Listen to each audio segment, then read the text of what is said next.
नमाज हाजत और नमाज तौबा पढ़ने का तरीका। मिसेस अजीम सऊदी अरब से सलातुल हाजत और सलातुल तौबा पढ़ने का तरीका बता दें। याद रखें, सलातुल हाजा या सलातुल तौबा के नाम से अलग से कोई शरीयत में नमाज नहीं है। कोई कि भाई नबी ने फरमाया हो कि ये सलातुल हाजत है, वही सलात है। वो आप उसमें ये नियत कर लेते हैं मैं दुआ मांगूंगा ताकि मेरी हाजत पूरी हो, तो इससे पहले मैं नमाज पढ़ रहा हूँ, तो वो सलातुल हाजत, लोग उसको सलातुल हाजत कह देते हैं।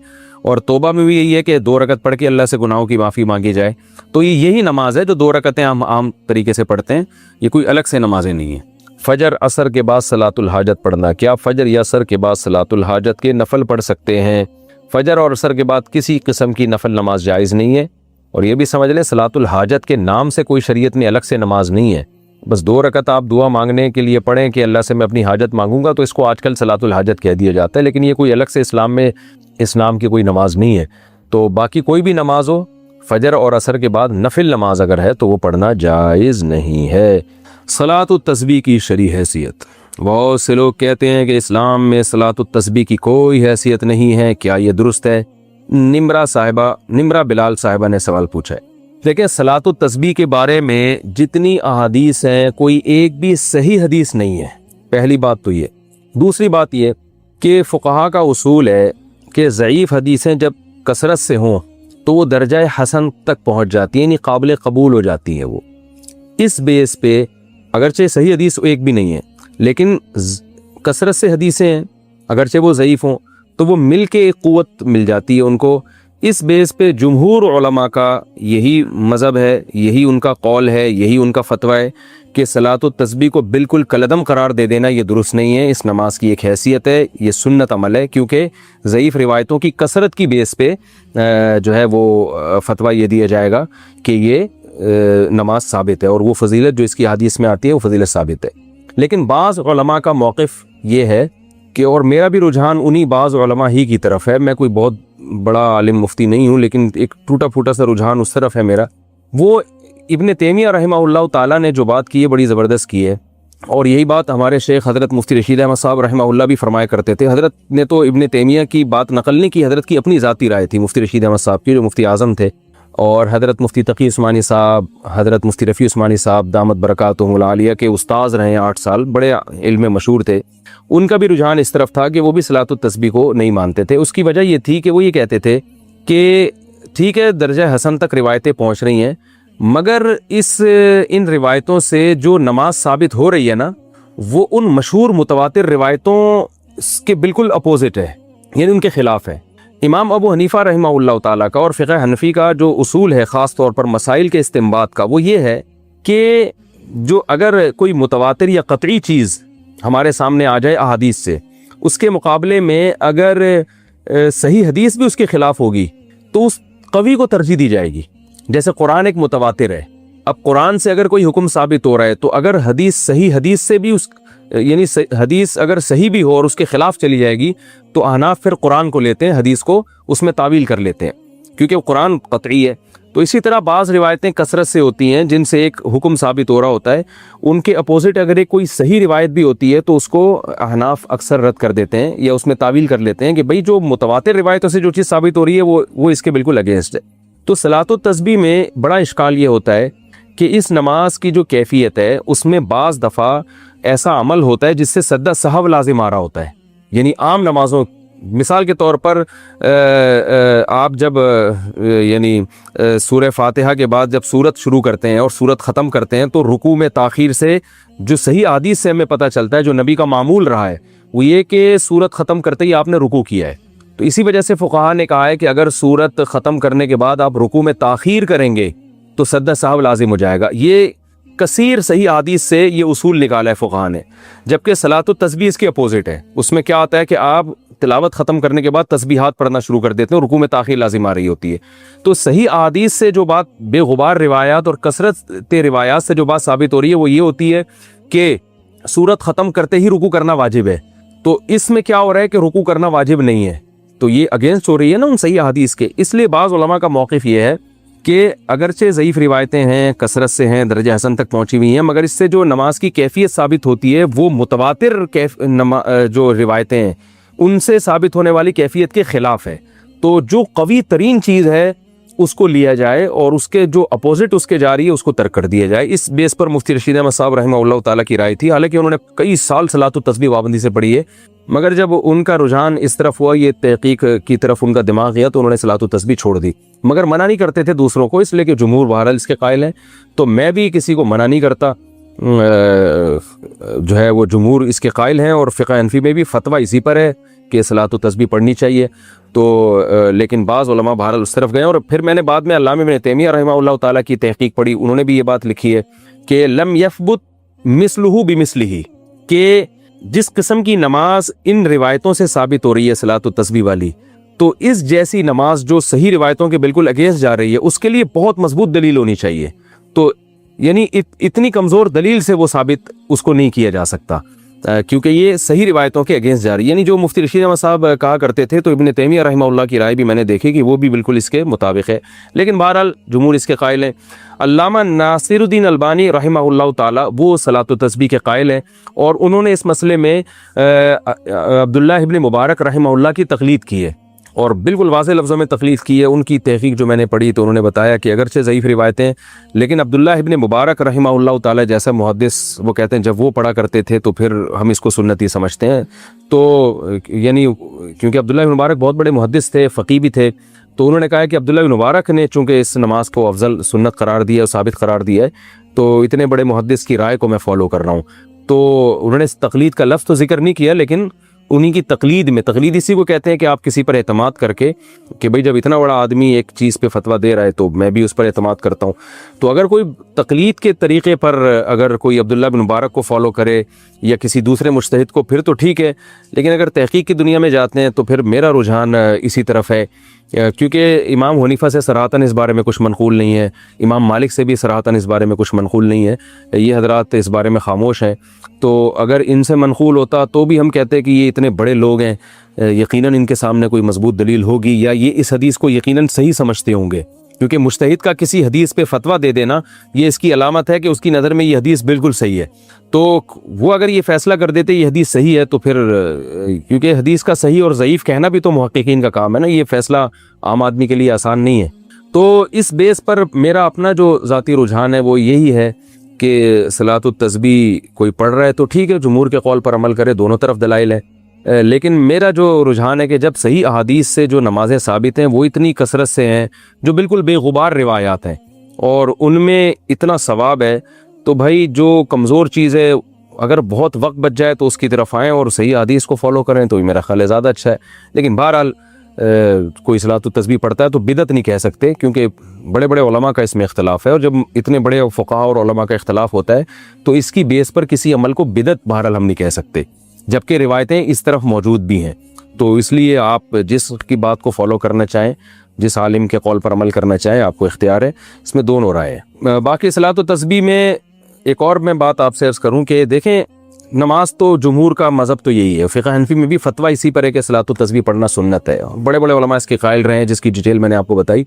बाकी बाज़ लोगों का एक मिजाज भी होता है, मेरा एक अपना एक जो मिजाज है, मैं कहता हूँ यार ऐसी चीज़ को लो जो बिल्कुल बेगुबार हो, क्योंकि रसूलुल्लाह सल्लल्लाहु अलैहि वसल्लम जो थे तहज्जुद की नमाज रोज़ाना पाबंदी से पढ़ा करते थे, जिन कैफियत के साथ 2-2 रकतें करके भी, कभी 4-4 रकतें करके भी, उसमें आप सूरह फातिहा पढ़ते, फिर सूरत मिलाते, फिर रुकू करते, तो ये कैफियत थी। अत्तहियात के बाद दुरूद शरीफ और दुआ पढ़ के सलाम फेरते, और इसी तरह इशराक की नमाज़ आपने बताई, अवाबीन की नमाज़ बताई, ये बिल्कुल बेगुबार रिवायात से साबित हैं, इनमें कोई इख्तलाफ भी नहीं है। तो बाज़ का मिजाज भी होता है, मेरा मिजाज ये कि भाई ऐसी चीज़ को ले लो जो बिल्कुल बेगुबार हो। लेकिन बाज़ लोग कहते हैं कि भाई इसमें चूँकि तस्बीह का अमल बहुत ज़्यादा हो रहा है और बड़ी लंबी नमाज होती है और तस्बीह से एक तरफ दिमाग लगता है, इस बेस पे कहते हैं कि ये पढ़नी चाहिए। तो इसमें एक ज़ौक़ का भी अपना दखल होता है। तो दोनों राय हैं, आप जिस राय को चाहे। कि हम दलील को फॉलो नहीं करते, फर्जी चीज़ों को हम अपना माबूद बना लेते हैं। हिंदू ने पत्थर के बने हुए बुतों को जो माबूद बनाया, हिंदू उसके सामने सजदा भी करता है, उसके सामने मिठाइयाँ भी रखता है। तो इस दावे पर हिंदू के पास कोई दलील है? आप बोलो ना, कोई दलील नहीं है। फिर ऐसा क्यों कर रहा है? कल्चर। क्योंकि वो पैदा हुआ, उसने अपनी माँ को देखा, अपने बाप को देखा, अपने परिवार को देखा कि सब इसी तरह से पूजते हैं, तो उसने भी ये काम शुरू कर दिया। वो लोग गाय को मुकद्दस मानते हैं, कोई दलील है? नहीं भाई, कोई दलील नहीं है। भाई गाय का दूध पीते हैं तो भैंस का तो ज्यादा पीते हैं आजकल लोग, बल्कि डब्बे का सबसे ज्यादा चल रहा है मार्केट में। तो कोई दलील नहीं है। जिसको मुकद्दस कह दिया वो मुकद्दस गाय बन गई, जिसको मनहूस कह दिया वो मनहूस बन गया। औरत को मनहूस समझा जाता है बास सोसाइटीज में। भाई कल किसी ने मुझसे सवाल पूछा, जब से मेरी शादी हुई है, जॉब भी गई, हादसात हो रहे हैं, ये नुकसान, ये नुकसान, ये नुकसान, ये नुकसान, तो आप बताओ ऐसे मौके पे लोग किस पे बल्ली डाल देते हैं? आने वाली औरत पे। भाई ये मनहूस है, इसके आने से ये भी हो गया, ये भी हो गया, ये भी हो गया, ये भी हो गया। तो क्या ये दलील की बेस पे कहते हैं? है भाई, कोई दलील नहीं है। भाई ये नुकसान तो होना ही था, इत्तेफाक से इस टाइम पे हो गया जिस टाइम पे वो आई है, और उसकी किस्मत खराब निकली। मैं जाता हूँ लोगों की दुकानों का बाज दफा रिलेशन की बेस पे इफ्तिताह कर लेता हूँ। कोई मेरा कमीशन नहीं होता, ना मैं कमर्शियल यूज होता हूँ। वो बहुत ही करीबी है, चल भाई जाके रिबन काट लो, जानने वाला है। एक दफा ऐसा हुआ, मैं किसी कंट्री में गया, किसी दोस्त ने बुलाया, मेरे जाने के बाद उसका कारोबार चमक गया, दे दनादन नोट आने लगे। उसने कहा यार मुफ्ती साहब आपके कदम मुबारक हमारी दुकान पे पड़े हैं और हमारा बिजनेस दे दनादन, आप काइंडली दोबारा आ जाएं। मैंने कहा भाई साहब ये तो अल्लाह की कुदरत है कि तेरा कारोबार चमक गया। मैं तेरी दुकान में आता, अगले दिन खुदा न खास्ता आग लग जाती, तूने डाल देना था मुफ्ती साहब के कदम की माज अल्लाह नहूसत है। ये भी तो हो सकता था ना। ऐसे लोगों से मैं बहुत डरता हूँ। अकीदत की बेस ये नहीं होनी चाहिए वो आए तो फायदा हो गया, वो नहीं आए तो नुकसान हो गया, या वो आए तो नुकसान हो गया। भाई ये बेस नहीं होनी चाहिए। इस्लाम में मुबारक किसे कहते हैं, मनहूस किसे कहते हैं, इसका पूरी एक्सप्लेनेशन है, पूरी डिटेल है, तफसील है। हो सकता है किसी नेक आदमी के जाने से आपका कारोबार चमक जाए, ये अल्लाह के लिए मुश्किल नहीं है। लेकिन ये भी तो हो सकता था कोई इत्तेफाक से हादसा आने वाला होता और हुस्ने इत्तेफाक से हम पहले पहुंच जाते हैं। वो आग लगनी थी, वो मेरी गलती कि मैं पहले चला गया तो उसके बाद लग गई, तो मेरे खाते में डाल देंगे। तो दलील के बगैर किसी भी चीज को फॉलो करना, ये काम आपको इस्लाम के करीब लाने के बजाय इस्लाम के दूर ले जाएगा। अच्छा, जो तबका सबसे ज्यादा दलील करता है ना, हम हर चीज दलील से मानते हैं, वो तबका है जो मजहब को फॉलो नहीं करता। वो कहते हैं मजहब को नहीं मानते, दलील से हम बात को मानते हैं। आपने देखा होगा कि सेकुलर लोगों का तबका, वो कहते हैं मजहबी लोग जन्नत को मानते हैं, जहन्नम को मानते हैं, देखा वेखा तो है नहीं, दलील से साबित करो। और ये सेकुलर लिबरल तबका सबसे ज्यादा दलील की मुखालफत करता है। समझ में आ रही है बात कि नहीं आ रही है? ये लोग सबसे ज्यादा दलाइल के खिलाफ होते हैं, क्योंकि इनसे बहुत बड़ी मिस्टेक पता है क्या होती है? या तो ये खुदा के वजूद का इनकार करते हैं कि अल्लाह है ही नहीं। ओ भाई ये कायनात कैसे बन गई, आंखें कैसे बन गई, नाक कैसे बन गई, लंबी फेंक दी कि खुद ब खुद बनी है ये। आपको पता है बच्चे के पेट में माँ के पेट में जो बच्चा है ना, उस बच्चे की आंखें एकदम पूरी बनती हैं। उंगलियां तो ग्रो करती है ना, पहले नहीं होती, छोटी होते आंख के सारे पुर्जे एक साथ बनते हैं सारे पुर्जे। आंख एक डिजिटल कैमरा है, डिजिटल कैमरे में लेंसेज की जो एडजस्टमेंट है वो आसान काम है या मुश्किल काम है या बेइंतहा मुश्किल काम है? बोलो, बेइंतहा मुश्किल काम है। ऐसा नहीं हो सकता कि मैं डिजिटल कैमरा बनाऊं और मैं दो लेंसेज को ठक करके ठोकूं और मैं बोल ले भाई, ना, उसमें बड़े बड़े माहिरीन इंजीनियर्स हैं जो उन लेंसेज को ऐसा फिट करते हैं कि जरा सा भी लेंस दाएं बाएं हुआ तो आपको एक के 2 या 3 या 4 नजर आना शुरू हो जाएंगे या धुंधला नजर आएगा आपको। ऐसी खानदानी एडजस्टमेंट माँ के पेट में बच्चे की आंखों की होती है। खुद यही एक बहुत बड़ी दलील थी कि ये बना नहीं है, इसको बनाया गया है। लेकिन आप इन अहमकों और बेवकूफों से देख लो, कहते हैं हम साइंस को मानते हैं। हम किसको मानते हैं? साइंस। हम खुदा को नहीं मानते, साइंस को मानते। आपको पता है, उम्मीद है आपको पता होगा इंशाल्लाह। क्या पता है आपको ये पता है कराची का बेड़ा गर्क हुआ है, ये तो सबको ही पता है भाई, और फ्यूचर में कोई चांस नजर भी नहीं आ रहा है। खैर देखो, ये दुनिया में जितनी भी चीजें हम देख रहे हैं ना, ये माहिरीन कहते हैं कि ये ओरिजिनल में कैसी है ये किसी को नहीं पता। अल्लाह ने हमारे जो रिसेप्टर लगा दिए ना, जो सिस्टम हमारी बॉडी में इंस्टॉल कर दिया है, तो ये अल्लाह हमें जो चीज जैसी दिखाना चाह रहा था वैसी नजर आ रही है। हकीकत क्या है ये किसी को मालूम नहीं है। थोड़ा आसान जबान में मैं समझाता हूँ। हमें जो कलर लाल रंग का नजर आ रहा है, क्या वो वाकई में लाल है? ये कोई फैसला नहीं कर सकता, इसलिए कि हमारी आंख में जो सिस्टम लगा हुआ है वो उसको लाल करके दिखा रहा होता है। यही कोई और मखलूक जब ये कलर देखती है, कोई बकरा देखता है, कुत्ता देखता है, हो सकता है इसको लाल नजर ना आ रहा हो, इसको पीला नजर आ रहा हो। تو یہ فیصلہ کون کرے گا کہ یہ لال ہے یا پیلا ہے یا نیلا ہے؟ یہ قیامت تک کوئی بھی فیصلہ نہیں کر سکتا. یہ تو اللہ نے ہماری آنکھ میں ایک سسٹم لگا دیا کہ جب اس ٹائپ کا کوئی کلر ہوگا تو ان کو لال نظر آئے. تو ہمیں کیا نظر آ رہا ہے؟ وہ اس کائنات کو ایکسپلین کرنا انسان کے لیے ممکن ہی نہیں ہے، ممکن ہی نہیں ہے. ہماری زبان میں جو ذائقے ہیں، اتنی سی گوشت کا لوتھڑا ہے، اس میں سینکڑوں ذائقے ہماری زبان چیک کر کے بتا دیتی ہے کیا ذائقہ یہ. وہ بھی اصل میں ہمارے دماغ کا کھیل ہے سارا.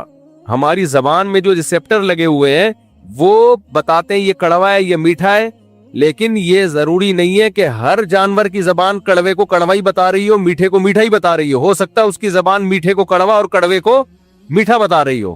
تو فیصلہ کون کرے گا کہ جو حقیقی میٹھا ہے وہ واقعی میں میٹھا ہے یا واقعی میں کڑوا ہے؟ 2% کی انسان کی اوقات نہیں ہے، 2% کی. اور فنٹر اتنا بنا ہوا ہے، تکبر اتنا ہے کہ بنانے والے کا انکار کر دیا اس نے. تو میں یہ عرض کر رہا تھا، اسلام نام ہے دلیل کو فالو کرنے کا. کس کا نام ہے؟ بولو، دلیل کو. کیوں؟ دلیل کی بیس پہ جو فیصلہ ہوتا ہے وہ کیا ہوتا ہے؟ برحق. لیکن افسوس کی بات یہ ہے کہ آج مذہب اور دلیل 2 متضاد چیزوں کے نام بن چکے ہیں.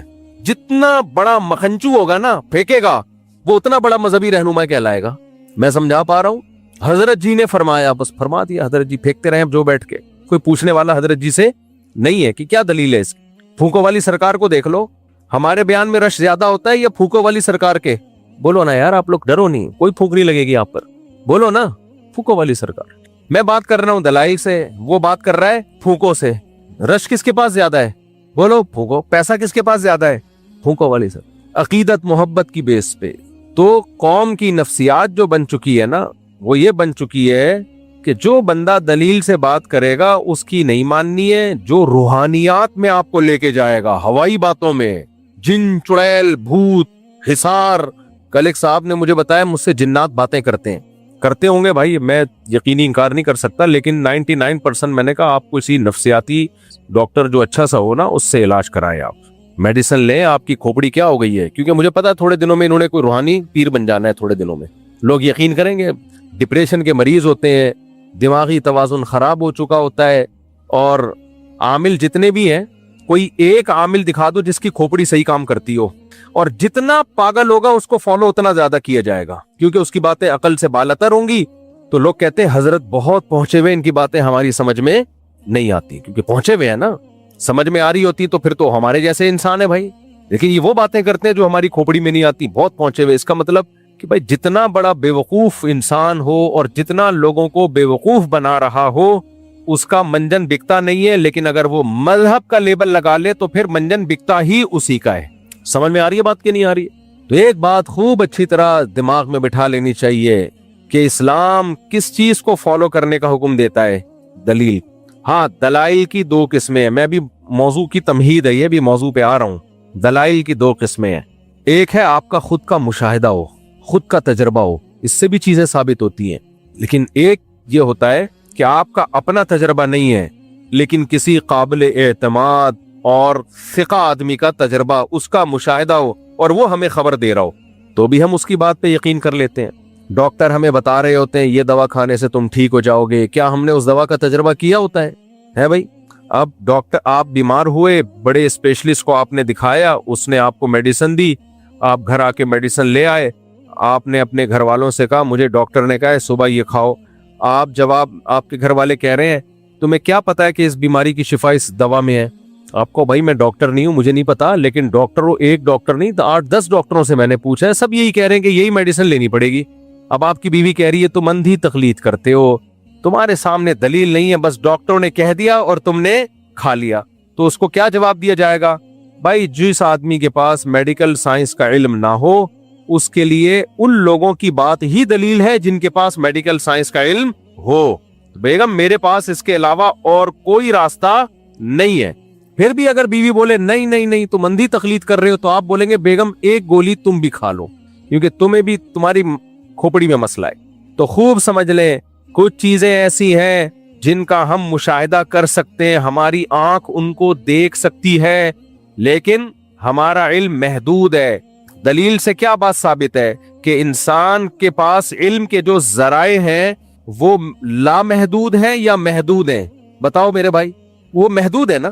اللہ نے ہمارے ہاتھوں میں وزن اٹھانے کی صلاحیت دی، محدود لامحدود وزن اٹھانے کی صلاحیت دی ہے یا محدود ویٹ اٹھانے کی صلاحیت دی ہے؟ ایک حد تک ہم ویٹ اٹھا سکتے ہیں. اب کوئی آپ سے کہے K2 کی پہاڑی اٹھاؤ، آپ کہیں میں کیسے اتنا بڑا پہاڑ اٹھا لوں بھائی؟ کہیں تمہیں خدا نے یہ ہاتھ کس لیے دیے ہیں؟ وزن اٹھانے کے لیے نہیں دیے. آپ کہو گے بھائی وزن اٹھانے کے لیے دیے، پہاڑ اٹھانے کے لیے نہیں دیے. اتنا ویٹ تھوڑی اٹھا سکتا ہوں میں. آپ ان سیکولر لبرل لوگوں کے سامنے جب بولو کہ اسلام یہ کہتا ہے، کہتے ہیں عقل میں نہیں آتی یہ بات. بھائی عقل میں نہیں آتی تو تمہاری عقل محدود ہے. وہ کہتے ہیں نہیں، جب عقل دی کیوں ہے؟ استعمال کرنے کے لیے دی ہے نا. بھائی استعمال کرنے کے لیے دی ہے، لیکن یہ طاقت انسان کی لامحدود نہیں ہے. یہ ایک حد سے آگے نہیں جا سکتی ہے. خود عقل یہ کہتی ہے. آپ کو اللہ نے دیکھنے کی صلاحیت دی ہے، لامحدود صلاحیت یا محدود صلاحیت. ایک حد تک دیکھ سکتے ہو، اس کے بعد آپ نہیں دیکھ سکتے. آپ کو کسی خوردبین کا سہارا لینا پڑے گا، وہ بھی محدود دیکھے گی. آج کسی نیوز میں نے دیکھا انٹرنیٹ پہ کہ پتہ نہیں کتنے ارب کہکشائیں دریافت ہو چکی ہیں. ایک کہکشاں اتنی اربوں کربوں ستارے، اس میں پھر اربوں کہکشائیں، تو یہ دریافت ہوئی ہے. اس کے بعد کوئی سائنسدان یہ نہیں کہتے کہ کائنات کا یہ اینڈنگ پوائنٹ ہے. کہتے ہیں بھائی ہو سکتا ہے اس سے زیادہ اور ہو، ہم دیکھ نہیں سکتے ان کو. اور دیکھتے بھی جب ہیں جب وہ کروڑوں سال پہلے ان کی روشنی یعنی اب پہنچی ہے. ہو سکتا ہے اس سے پہلے یعنی کہاں جا چکی ہوں کہکشائیں. ہر چیز محدود محدود محدود. تو مجھے ایک بات بتاؤ، سوچنے سمجھنے کی صلاحیت بھی لامحدود ہوگی یا محدود ہوگی؟ بولو نا بھائی. محدود ہو. محدود ذہن کیا کرتا ہے؟ وہ ہمیشہ اپنی عقل اس کے حوالے کر دیتا ہے جس کی عقل اس سے زیادہ ہو. انسان کی عادت ہے. مثال کے طور پر آپ نے 10 کلو کے آٹے کی بوری اٹھانی ہے، گھر لے کے جانا ہے. آپ سے اٹھ نہیں رہی کیونکہ آپ 5 کلو سے زیادہ ویٹ نہیں اٹھا سکتے. تو آپ سہارا ایسے طاقتور سے لوگے جو 10 کلو کا ویٹ بولو اٹھا سکتا ہے. آپ کہو گے بھائی صاحب میں کمزور ہوں، میں 70 سال کا ہو گیا، مجھ سے یہ ویٹ نہیں اٹھ رہا. بیٹا تم جوان ہو، تمہارے لیے 10 کلو کوئی مسئلہ نہیں ہے. تم یہ 10 کلو کا ویٹ اٹھا لو کیونکہ تمہارے اندر وزن اٹھانے کی طاقت مجھ سے زیادہ ہے. سمجھ میں آ رہی ہے بھائی؟ اسی طرح میرے بھائی عقل کی طاقت بھی محدود ہے. وہ جو آپ ڈاکٹر سے دوا لے کر آئے تھے، اس لیے لے کر آئے تھے کہ آپ کے پاس میڈیکل سائنس کا علم نہیں ہے. تو آپ نے کہا جس کے پاس علم ہے اس کے علم سے فائدہ اٹھاؤ اور اپنے علم کو اس کے علم کے سامنے فنا کر دو. علم یہی کہتا ہے کہ جس کے پاس زیادہ علم ہے، کم علم والا زیادہ علم والے کے سامنے اپنے علم کو فنا کر دے. اس کو تقلید، اندھی تقلید نہیں کہتے. اس کو وہ تقلید کہتے ہیں جس کا شریعت نے ہمیں حکم دیا ہے. اندھی تقلید یہ ہوتی ہے کہ جس کے پاس علم نہیں ہے اس کے پیچھے چلے جا رہے ہو آپ. جیسے مشرکین مکہ کرتے تھے، اپنے باپ دادا کی تقلید کرتے تھے. قرآن نے کہا یہ تو خود عقل نہیں ہے ان کے اندر، خود بتوں کی عبادت کر رہے ہیں، تو ان کے پیچھے کیوں چل رہے ہو؟ تو خوب سمجھ لو کچھ باتیں ایسی ہیں جو ہماری عقل وہاں تک نہیں پہنچ سکتی. تو اللہ ان باتوں کو سمجھانے کے لیے پیغمبروں کو بھیجتا ہے. آدم علیہ السلام، نوح علیہ السلام، موسیٰ علیہ السلام، عیسیٰ علیہ السلام، سلیمان علیہ السلام، داؤد علیہ السلام. سب سے پہلا انسانیت کی ابتدا کیسے ہوئی؟ یہ ایک ایسی چیز ہے جس تک ہماری عقل نہیں پہنچ سکتی. سارے پیغمبر جتنے بھی اللہ کے نمائندے، موسیٰ علیہ السلام، عیسیٰ علیہ السلام، داؤد علیہ السلام، جن کی تعلیمات آج ہمارے سامنے موجود ہیں، سب ایک بات پر متفق ہیں کہ انسانیت کی ابتدا بندر سے نہیں بلکہ آدم سے ہوئی ہے. تو کیا خیال ہے؟ عقل کا تقاضا یہ ہے کہ کم علم والا علم والوں کے سامنے ہتھیار ڈال دے اور یہ مان لے کہ انسانیت کی ابتدا کہاں سے شروع ہوئی؟ بولو آدم علیہ السلام. اس کو نہ ماننا اور کہنا میں سائنس کو مانتا ہوں، تو یہ خود بہت بڑی بے عقلی ہے. دوسری بات، ہم کیوں بنے، ہمیں کیوں پیدا کیا گیا؟ میری اور آپ کی زندگی کے لیے اس سوال کی سب سے زیادہ حیثیت ہے. مجھے اور آپ کو کیوں بنایا گیا؟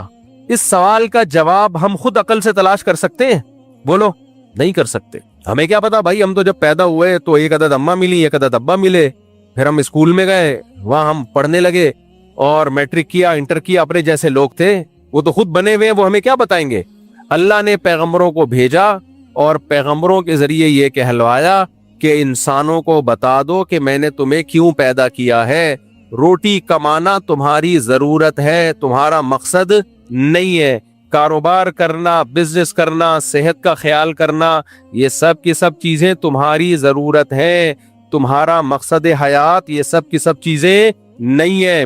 اسی طرح شادی کرنا, بچے پیدا کرنا, خاندان آباد کرنا, یہ سب تمہاری ضرورتیں ہیں, تمہارا مقصد حیات نہیں ہے.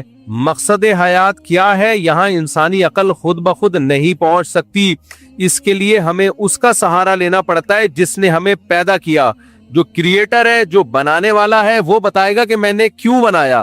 جب بھی کوئی مشینری ہمارے سامنے آتی ہے جو عجیب و غریب ہو, ہم نے پہلے کبھی اس کو نہ دیکھا ہو کہ یہ کس مقصد میں استعمال ہوتی ہے, تو ہم بنانے والے سے رابطہ کرتے ہیں کہ اس کو کیوں بنایا گیا. مثال کے طور پر مجھے ایک بات بتاؤ, اب تو ہم موبائلوں کا استعمال کر رہے ہیں, جب موبائل دنیا میں نہیں تھے اور اچانک کسی نے کسی کے سامنے آئی فون کا ڈبہ لا کے رکھ دیا, آئی فون رکھ دیا, اس کو سمجھ میں آئے گا یہ کس مقصد کے لیے؟ اسے کہا جائے کہ اپنی عقل استعمال کر کے غور کرو یہ کیوں ہے, وہ کبھی بھی قیامت تک پہنچ ہی نہیں سکتا. وہ کبھی اس کو پاپا سمجھ کے چائے میں ڈبو کے کھانے کی کوشش کرے گا, یار دیکھتا ہوں کیا ہے یہ, کبھی یعنی وہ زندگی برباد کر دے گا, اس کو سمجھ میں نہیں آئے گا کہ اس کو بنانے والے نے بنایا کیوں ہے. وہ سمجھے گا شاید یہ لوہے کا پتھر ہے, لڑائی اور پھڈے میں کام آئے گا, وہ اس میں استعمال کرے گا. کبھی دیکھے گا اس کے شیشے میں نظر آ رہا ہے تو سمجھے گا یہ گلاسز ہیں جو صحیح طرح بنے نہیں ہیں, یہ بال سنوارنے کے لیے. جیسے میں ابھی اپنی پگڑی صحیح کر رہا تھا, اکثر صحیح کرتا ہوں موبائل کے شیشے میں, جب کچھ نہیں ہوتا نا تو موبائل نکالتا ہوں, دیکھتا ہوں ہاں بھائی پگڑی سیٹ بندی ہوئی ہے, مجھے نہیں پتا بندی ہوئی ہے کہ نہیں بندی ہوئی. بہرحال کتنی کنفیوژن ہوگی بھائی. ٹائم بچانے کا سب سے بہترین راستہ یہ ہے کہ موبائل کمپنی یا جنہوں نے بنایا ہے, جس نے دکان سے خریدا, وہاں جا کے پوچھ لو یار یہ کیوں بیچ رہے ہو اس کو, بیٹھ مسئلہ 2 منٹ میں حل ہو جائے گا کہ نہیں ہو جائے گا. لیکن آپ نے کہا نہیں میں اندھا مقلد نہیں ہوں, سائنسدان جو یہ کہہ رہے کہ موبائل یہ کال کرنے کے لیے ہے, میں سائنسدانوں کی بات پر ایمان کیوں لے کر آؤں. تو لوگ کیا کہیں گے, بھائی جس کمپنی نے بنایا ہے اس سے بہتر تو جانتا ہے, تیرے پاس علم اس سے زیادہ ہے. دنیا میں جب بھی کسی چیز کا مقصد پوچھا جاتا ہے تو جس نے بنایا ہے اس سے بہتر کوئی مقصد نہیں جانتا. آپ اس پیمپر کو نا جو بچوں کے لگے ہوتے ہیں کسی گاؤں دیہات میں لے جائیں جنہوں نے کبھی پیمپر نہ دیکھا ہو, وہ کبھی بھی نہیں کہیں گے یہ وہ چڈی ہے جو بچوں کے ہگنے موتنے کے لیے. وہ کہیں گے اتنا صاف ستھرا خوشبودار, وہ سمجھیں گے تکیہ ہے. کہیں گے 8-10 ایسے اور لے آؤ, ہم تکیے کی جگہ یا بستر کی جگہ اس کو بچھا دیں گے نرم ملائم اور اس پہ سو جائیں گے. تو پیمپر بنانے والی کمپنی بتائے گی بھائی یہ تکیہ نہیں ہے.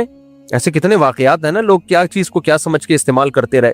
جب افغانستان میں جنگ شروع ہوئی نا شروع میں, تو انہوں نے یہ میزائل نہیں دیکھے تھے. تو رشیا کے جب میزائل آ کے گرتے تھے تو جو گاؤں دیہات کے لوگ ہیں ان کو نہیں پتا تھا یہ کیا ہے. تو کہیں چلتے ہوئے کوئی کھوکا نظر آیا, وہ اس کو گلاس کے طور پر لسی ڈال کے اس میں کھوکے میں پی رہے ہوتے تھے. کسی نے کہا ہے, پتہ نہیں صحیح کہا ہے یا پاکستان میں پھینکو بھی بہت ہیں, کسی نے کہا کہ جب یہ گاڑی نئی ایجاد ہوئی نا, موٹر کار کسی گاؤں میں گئی تو لوگ بڑے حیرانگی سے دیکھ رہے تھے اس کو. جنہوں نے آتے ہوئے نہیں دیکھا نا وہ کھڑے ہو گئے, تو کوئی اس کو گھاس لا کے ڈال رہا ہے, کوئی پانی سامنے رکھ رہا ہے, کوئی یہ نیا جانور ایجاد ہوا ہے, کیا ہے بھائی. میرے بھائی موبائل سے زیادہ پیچیدہ مشین انسان کی ہے, موٹر کار سے زیادہ پیچیدہ مشین بولو انسان کی ہے, ہوائی جہاز سے پیچیدہ مشین اس انسان کی ہے جس نے ہوائی جہاز کو بنایا, روبوٹ سے زیادہ پیچیدہ مشین اس سائنٹسٹ کی ہے جس نے اس روبوٹ کو ایجاد کیا, خلائی سیاروں سے زیادہ پیچیدہ مشین اس دماغ کی ہے جس نے یہ سیارے ایجاد کیے. سب سے زیادہ اس کائنات میں جو پیچیدہ ترین مخلوق ہے وہ کون سی ہے؟ انسان, جس کا دماغ انتہائی ذہین. لقد خلقنا الانسان فی احسن تقویم, سب سے بہترین انداز میں کسی مخلوق کو اگر ڈیزائن کیا گیا ہے اس مخلوق کا نام کیا ہے؟ انسان. اب آپ مجھے ایک بات بتاؤ, کیا اس کا کوئی پرپز نہیں ہوگا اس کو پیدا کرنے کا ہے؟ اس کو بنانے والے نے بنا کے چھوڑ دیا, جو مرضی کر بھائی تو. عقل مند انسان وہی ہے. اب آپ غیر مسلموں سے پوچھو ہم کیوں بنے, کوئی جواب نہیں ہے ان کے پاس. تو عقل مندی کا تقاضا یہ ہے کہ اپنا ٹائم بچایا جائے, زندگی کو برباد نہ کیا جائے. بنانے والے سے پوچھا جائے کہ اے بنانے والے تو نے ہمیں کیوں بنایا, تو نے ہمیں بولو کیوں بنایا. بنانے والا کہتا ہے کہ میں خود براہ راست بندوں سے رابطہ نہیں کرتا, میں اپنے نمائندے بھیجتا ہوں جن کو پیغمبر کہا جاتا ہے, اور ان کے پیغمبروں کی ایک طویل فہرست ہے، عیسیٰ علیہ السلام، موسیٰ علیہ السلام، داؤد علیہ السلام، سلیمان علیہ السلام، یوسف علیہ السلام، ابراہیم علیہ السلام، اسحاق علیہ السلام، اور یہ تمام آسمانی مذاہب ان پیغمبروں پر متفق ہیں۔ پھر آخر میں محمد صلی اللہ علیہ وسلم لا نفرق بین احد من رسولی، اللہ کہتے ہیں سب کی تعلیمات، بیسک تعلیمات سیم ہے۔ وہ سب کی تعلیمات کا خلاصہ کیا ہے کہ بھائی انسان بنا ہے اللہ کی عبادت کے لیے، اللہ کو پہچاننے کے لیے۔ قرآن میں مختلف الفاظ استعمال کیے گئے ہیں کہ انسان کو کیوں بنایا گیا۔ ایک جگہ اللہ نے کہا میں نے انسان کو بنایا تاکہ میری عبادت کرے، ایک جگہ اللہ نے کہا کہ میں نے انسان کو بنایا لیبلوکم ایکم احسن عملا، میں دیکھنا چاہتا ہوں اچھا عمل کون کرتا ہے۔ ایک جگہ اللہ نے فرمایا اما شاکرا و اما کفورا نبتلیہ فجعلناہ سمیعا بصیرا، میں دیکھنا چاہتا ہوں یہ شکر گزار بنتا ہے یا ناشکرا بنتا ہے۔ اب ایک ہی اللہ تین مختلف دعوے کر رہا ہے، ایک جگہ کہہ رہا ہے میں نے اس لیے بنایا، عبادت کرتے ہو کہ نہیں کرتے، ایک جگہ کہہ رہا ہے کہ میں نے اس لیے بنایا کہ تم شکر گزار ہو یا ناشکرے ہو، پھر دوسری جگہ کہہ رہا ہے میں نے اس لیے بنایا میں دیکھنا چاہتا ہوں اچھا عمل کرتے ہو یا برا عمل کرتے ہو۔ اب یا تو یہ اشکال ہے اللہ تو خود ایک دعوے پہ ٹکتا ہی نہیں ہے، ایک دعویٰ کر نہیں رہا، کبھی کہہ رہا ہے عبادت کے لیے بنایا، کبھی کہہ رہا ہے یہ دیکھنے کے لیے بنایا کون اچھا کون برا، کبھی کہہ رہا ہے یہ دیکھنے کے لیے بنایا کون شکر گزار کون ناشکرا۔ تو ایک بات بتا تاکہ ہم اس کو فالو کریں۔ تو اللہ کی طرف سے ایسا تضاد ہو سکتا ہے اللہ کے بیان میں؟ بولتے کیوں نہیں ہو بھائی بات یہی ہے کہ اصل میں ایک ہی مقصد ہے، اس کو تین مختلف الفاظ سے اللہ نے بیان کر دیا۔ کیا خیال ہے بھائی؟ اور تین مختلف سینٹنس سے اس لیے بیان کیا کہ کسی سینٹنس کا کوئی غلط مطلب نہ نکال لینا۔ بہت مشکل ہے بھائی، زمانے میں دنیا میں سب سے مشکل کام ہے بات سمجھانا، دوسری شادی سے بھی زیادہ مشکل کام ہے یہ، اور بیوی کو دوسری شادی سمجھانا اس سے بھی زیادہ مشکل کام ہے۔ لوگ مجھ پہ پاس آ رہے ہوتے ہیں کہ ہم جو ہے ہماری بیوی نہیں مان رہی دوسری شادی کے لیے۔ میں کہتا ہوں تم جیسے بے وقوفوں کے لیے اسلام میں دوسری شادی ہے ہی نہیں، جو بیوی کو سمجھا رہے ہیں، یعنی قربانی کے بکرے کو سمجھا رہے ہیں کہ تو لیٹ جا۔ نہیں آئی میرا خیال ہے بات۔ ایک آدمی مولوی صاحب کے پاس آئے اور کہے کہ میں بکرا ذبح کرنا چاہتا ہوں، میں بکرے کو کہہ رہا ہوں لیٹ جا، میں چھری چلاؤں گا، وہ لیٹ ہی نہیں رہا، اب میں کیا کروں؟ بھائی بیوی کے اوپر تو سوکن آتی ہے تو اس کے لیے تو قربانی ہے، وہ کیوں پاگل بکرا بنے گی؟ وہ ہے بھائی، اس کا کام یہی کہ آپ کو منع کرے، آپ کی مردانگی یہ کہ منع کرنے کے باوجود آپ کر کے دکھا دے، تپڑ ہے تو پاس کر ورنہ برداشت کر۔ بسوں کے پیچھے کراچی میں لکھا ہوتا ہے۔ تو بھائی کیوں بنایا اللہ نے؟ اللہ تین مختلف سینٹنس میں اس بات کو واضح کر رہا ہے۔ میں نے عبادت کے لیے بنایا، میں نے یہ دیکھنے کے لیے بنایا کون اچھا عمل کرتا ہے کون برا عمل کرتا ہے، میں نے یہ دیکھنے کے لیے بنایا کون شکر گزار ہے اور کون ناشکرا۔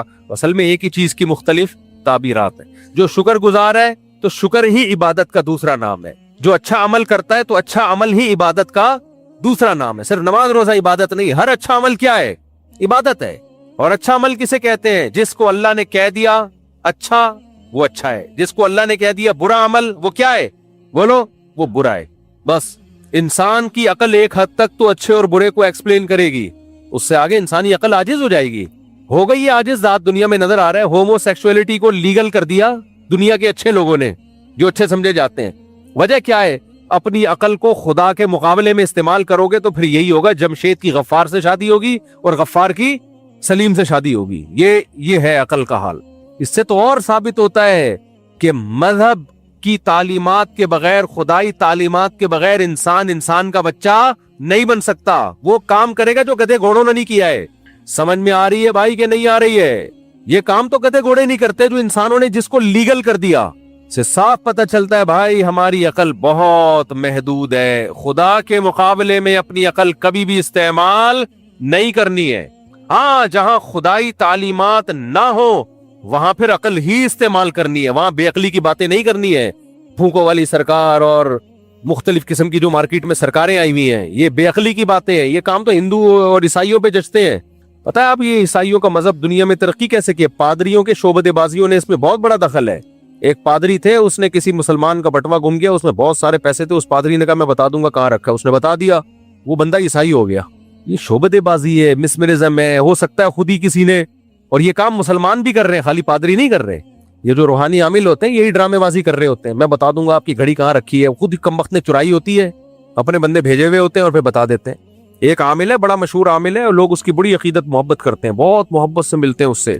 اس کمبخت نے اپنے بندے چھوڑے ہوئے ہیں، لوگوں کے گھروں میں انکوائری کرنا، किसी के बारे में पता चल जाए ना, थोड़े परेशान है, तो खुद अपने बंदे भेज के उसकी अब्बा का नाम, अम्मा का नाम वगैरह वगैरह, फिर जब वो बंदा उस आमिल के पास जाता है तो कहता है तुम्हारी बीवी का नाम ये है, तुम्हारे मामू का नाम ये है, और ऐसे देख रहा होता है जैसे खोपड़ी के ऊपर ना, जैसे मैं तुम्हारे हमजाद से बातें कर रहा हूँ, हमजाद मुझे बता रहा है। सब ड्रामेबाजी है। तो मेरे भाई, ये हकीकत जिसकी समझ में आ जाए ना कि हमें अल्लाह ने अपने लिए पैदा किया है, इबादत का लफ्ज भी अल्लाह ने इस्तेमाल किया कि इबादत गुलामी को कहते हैं। हम जब अपने आप को अल्लाह के हवाले करेंगे तो फिर हमें समझ में आएगा क्या सही है और क्या गलत। तो आज दुनिया जा रही है मादा परस्ती की तरफ। आप टिकटॉक पे, फेसबुक पे, यूट्यूब पे, हर जगह आपको पैसा पैसा पैसा पैसा, दौलत, इज्जत, शोहरत, पैसा। जब अल्लाह आपकी जिंदगी में इन नहीं होगा तो फिर जाहिर है मादा परस्ती होगी ना। कामयाबी की डेफिनेशन ही चेंज हो जाती है अगर आपकी जिंदगी में मजहब नहीं है। नकले कुफर, कुफर नबाशत, थोड़ी देर के लिए मजहब को अपनी जिंदगी से निकाल दो तो फिर कामयाब कौन है? फिर तो वही कामयाब है जिसकी सेहत अच्छी है, फिर वही कामयाब है जिसके पास पैसा ज्यादा है, फिर तो वही कामयाब है जिसके पास शोहरत ज्यादा है। फिर बूढ़े माँ बाप को घर में रख के उनकी खिदमत करना नाकामी है, क्योंकि बूढ़े माँ बाप आपकी लाइफ को इंटरटेन नहीं करने देते। फिर माँ के कदमों में जन्नत तलाश करना हमाकत और बेवकूफ़ी है। फिर ऐसा होगा कल आपके बाप का इंतकाल हुआ और शाम को आप एक म्यूजिकल प्रोग्राम में जा रहे हैं, क्योंकि नहीं गए तो 1 करोड़ का आपका नुकसान होगा और सारे मादा परस आपको प्रोमोट भी कर रहे होंगे, वेल डन, जिंदाबाद। प्रोफेशन को ये बंदा फोकस कर रहा है, बाप तो मर गया, मरना था उसने, तो रिलेशन क्या हो जाते हैं बोलो। फिर ऐसा ही होगा, 9 महीने बाद लाशें मिलेंगी, ना बाप का पता, ना माँ का पता, ना भाई का पता, ना बहन का पता। फिर बीवी मार्केट से शॉर्ट, गर्लफ्रेंड आएगी बीवी की जगह, और औरत के जगह शौहर के बजाय कौन आएगा? बॉयफ्रेंड आएगा। आया है ना, पूरी दुनिया में आ रहे हैं। शौहर मार्केट से क्या हो रहे हैं? आप लोग बोलते क्यों नहीं भाई? मेरे बयान के आदाब है, हर एक के बयान के आदाब होते हैं ना, तो मेरे बयान के आदाब है, मुझे जवाब चाहिए। तो जब अल्लाह आपकी जिंदगी से आउट होगा तो फिर गर्लफ्रेंड भी आएगी, बॉयफ्रेंड भी आएंगे, फिर बच्चे भी पैदा नहीं होंगे, क्योंकि बोझ है वो, आपको उनको पे खर्च करना है। फिर आप कहोगे मैं अपनी प्रॉपर्टी एक मिल जाए बस काफी है, वो एंटरटेनमेंट के लिए। फिर ना नस्ल बढ़ेगी, फिर रिलेशन भी सिर्फ मादा परस्ती की बेस पे होंगे।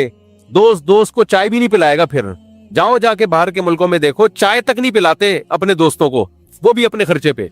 हमारे एक दोस्त है पेशावर से, वो चले गए बाहर किसी कंट्री में, कंट्री का नाम नहीं मैं लूंगा, मसाइल खड़े होते हैं आजकल। कंट्री में गए, बहुत शौक था उनको बाहर जाने का। पठान थे वो, पठानों में तो बड़ी दोस्त, कहता है मैं खिलाऊं, वो कहता है मैं खिलाऊं, वो तो बड़ा एक बंदा कमा के पूरे खानदान को खिला रहा होता है। वो कहते हैं मैं यहाँ आया तो यहाँ तो सारे मतलब परस्त। कह रहा है फिर मुझे एक अंग्रेज दोस्त मिला, अंग्रेज नहीं यानी जो यूरोप, जिस सारे अंग्रेज तो नहीं होते ना, अंग्रेज तो वो होते हैं जो अंग्रेजी बोलते हैं, वो तो सारे यूरोपियन तो अंग्रेजी नहीं बोलते। कह रहे फिर मुझे उस कंट्री में एक गोरा मिला जिससे मेरी दोस्ती हुई, तो हमने कहा चलो पिकनिक पे कहीं चलते हैं। बैठ गया मेरे साथ। मैंने कहा चलो कोई तो रिलेटिव, कोई तो रिलेशन हुआ। कह रहे एक जगह गाड़ी रोकी, उसने कहा मैं खाना खाऊंगा और मैं बर्गर लेके आता हूँ, कहीं हलाल बर्गर की दुकान होगी, इसने बता दी होगी। कह रहे कमबख्त एक बर्गर लेकर आया, खुद बैठ के मेरे सामने खा रहा है। कहते मैंने कहा मेरा बर्गर? कह रहे जाके ले ले अपने पैसों से। आप इसको मजाक समझ रहे हो? खुदा की कसम, खुदा को अगर सोसाइटी से निकाल दो ना, हम सब का अंजाम बोलो यही है। और ये जो मजहब से बगावत करने वाले लोग हैं, इनको ये बात अजीब भी नहीं लग रही। ये जब मेरा बयान सुनते हैं कहते हैं मुफ्ती कैसी बातें कर रहा है। तो ठीक तो है, वो अपने पैसों से अपना बर्गर खा रहा है, हम अपने पैसों से अपना बर्गर खा रहे हैं। बेगम अपने के पैसों से खुद चाय बना रही है, हम अपने पैसों से खुद चाय बना रहे हैं। क्या ख्याल है, इसमें क्या हर्ज है? अब्बा खुद अपने पैसों से खा रहा है और बेटा खुद अपने पैसों से खा रहा है। अब्बा को जरूरत है पैसों की तो गवर्नमेंट दे उनको, मैं क्यों दूं? तो कहते हैं बेहतरीन खानदानी निजाम है। बेहतरीन खानदान है ही नहीं तो निजाम कहां से हो गया भाई? तो अल्लाह से रिलेशन खत्म, मखलूक का आपस में रिलेशन भी बोलो खत्म, बर्बाद, कुछ भी नहीं रहेगा, कुछ भी नहीं रहेगा। ये जो मैंने आयत पढ़ी ना, वमन यतवक्कल अलल्लाहि फहुव हस्बुह, ये है इस मौके की आयत। अभी मैं इसको वजाहत करता हूँ इसकी। मैं सब खत्म, बर्बाद। हमारे यहाँ वाकयात हो रहे, अब्बा मर गए, शाम को आप प्रोग्राम में जा रहे हो, अगले दिन प्रोग्राम में जा रहे हो। सेकुलर लिबरल लोग कह रहे हैं बेहतरीन काम, बेहतरीन काम। यूरोप इससे आगे जा चुका है। उनके यहाँ जिस दिन शौहर मरता है, बेगम उस दिन जॉब पे जा रही होती है। समझ रहे हैं कि नहीं समझ रहे? उस दिन जॉब पे जा रही होती है। और वो गोरे बड़ी तारीफ करते हैं, अपने प्रोफेशन के साथ मुखलिस है, अपने पेशे के साथ क्या है बोलो मुखलिस। हस्बैंड मर गया लेकिन जॉब से छुट्टी नहीं की, ये है इंसानियत। बाप का इंतकाल हो गया मगर टमाटर की रेडी उस दिन भी लगा रहा है। मां मर गई है उसी दिन लेकिन आप उस दिन गोलगप्पे बेच रहे हैं। इसका मतलब ये नहीं है कि आपको टमाटर की रेडी से मोहब्बत है, इसका मतलब ये है कि जितनी टमाटर से मोहब्बत है ना, मां से उतनी भी, बोलो उतनी भी नहीं है। असल में तो ये है, उतनी भी नहीं है मां से। तो इस्लाम जब अल्लाह जिंदगी में होगा तो फिर क्या होंगे आपस में, बोलो रिलेशन होंगे। कैसे होंगे रिलेशन? मादा परस्ती पता है क्या कहती है? मादा परस्ती लोग ये कहते हैं कि सब कुछ असबाब से होता है। सब कुछ किससे होता है? असबाब से। बात सही है, सब कुछ असबाब से होता है, लेकिन जहां अल्लाह कह दे कि यहां असबाब से नहीं होगा, मेरे इरादे से होगा, तो फिर अकल को अल्लाह के सामने कुर्बान कर देना चाहिए, क्योंकि अल्लाह से ज्यादा हमारी अकल नहीं हो सकती। मिसाल के तौर पर मादा परस आदमी की नजर में कामयाबी की डेफिनेशन क्या है? जब अल्लाह नहीं है तो जाहिर है असबाब है, और असबाब में दौलत, सेहत, शोहरत, ये सब कुछ है या नहीं है? तो ये सब चीजें दूसरों के लिए कुर्बान करने से असबाब ये कहते हैं कि ये चीजें कम हो जाती हैं, आपकी लाइफ में खुशियां भी कम हो जाती हैं, क्योंकि खुशी के असबाब ये इख्तियार करो। और खुशी के असबाब क्या है? जिम्मेदारियों से जान छुड़ाना। इससे इंसान क्या होता है? खुश। तभी वो अब्बा और अम्मा को ओल्ड हाउस में जमा करा देते हैं, क्योंकि घर में रहेंगे टेंशन देंगे। तो इसलिए बेहतर हल क्या है खुशियों का? अब्बा को कहां रखा जाए? बोलो ओल्ड हाउस में। अम्मा को कहां रखा जाए? बोलो ओल्ड हाउस में। बीवी पे खर्च करने से खुशी कम होगी, पैसे कम हो जाएंगे, लिहाजा बीवी खुद कमा के खुद खाए, उस पे खर्च करने की जरूरत, बोलो, नहीं है। बच्चे भी मत पैदा करो, क्योंकि बच्चे पैदा होंगे तो जिम्मेदारियां बढ़ेंगी, जिम्मेदारियां बढ़ने से खुशियां ज्यादा नहीं होती बल्कि खुशियां कम। तो इंडिविजुअल लाइफ हर शख्स गुजारे और स्ट्रगल करके दौलत, इज्जत, शोहरत कमाए, और बिल आखिर मरने के बाद फिर कब्र में टेंशन ज्यादा है, कब्र महंगी भी होती है, उसके लिए जगह भी चाहिए, और फिर नमाज जनाजा और ये सब मुसलमानों के जो मसाइल हैं, वो कफन वफन, ये सब चीजों से बचने के लिए आजकल उन मुल्कों में एक नया तरीका आया है। भाई मुर्दे को आप लिटाएं फट्टे पे और ओवन में डालें, आप चंद सेकंडों में तिक्का कबाब आपकी खिदमत में पेश। नहीं आई मेरा ख्याल है बात? तो उनकी लाइफ में इंजॉयमेंट ही इंजॉयमेंट।